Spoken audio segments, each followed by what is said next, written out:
So you go to grab some cold brew and nothing's coming out. Let me show you how to swap the cold brew. The first step to swapping a keg is to pull out your kegs. We're gonna pull out the empty and set it right next to our full tank that we're swapping to.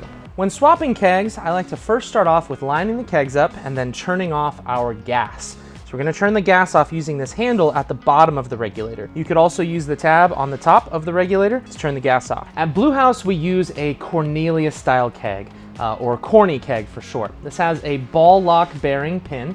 And so what you're gonna wanna do when you're swapping to the new fresh keg is pull up on the tab and slide it straight off. And then when you put it on the new keg, you're gonna pull up on the tab again, slide it straight down, and then release. When you let go, you should be able to wiggle it and it should be pretty strong on there. We're gonna do the same thing on the input that we just did on the output. Now when we swap the kegs, we wanna make sure that we're lining up the kegs and switching out to out and in to in. If we switch these on accident, it's gonna get stuck. And so, same thing on the input, we're gonna pull up on the ball lock tab, and then we're gonna push it down on the new one, and we're gonna wiggle it back and forth, and then lock it on. And once it's on there, it should be pretty tight. Then the last thing that we're gonna do is we're gonna make sure the gas pressure is on. And the way to double check that it's pressurized is just pull up on this ring.